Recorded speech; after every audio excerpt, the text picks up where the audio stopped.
aišku, nešvankus anekdotas. Viskas normaliai. Girdėjau, kaip Šapras pasakoja, labai juokinga buvo. Įsivaizduokit, gėjų baras.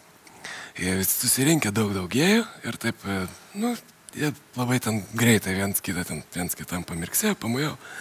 Nu ir davai į tuliką. Nu eina į tuliką, nu ir vienas sako, tai tu dabar mane ir gerai, sako viskas. Nu tai tas paima tą ir pradeda drožti. Lyg ir viskas normaliai, bet tas kitas, kur priekį kažkoks toks. Ir tas nesupranta. Nu, jis varo. O tas kitas. Nu, kurį laiką jis ten...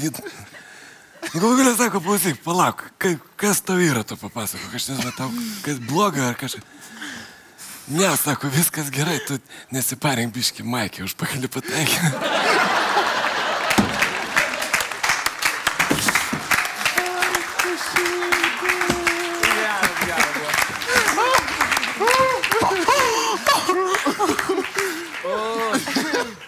Nežinau šitą laidelę, kada mes po 12 kažkur, trečiadienį po 12. Ar nėra?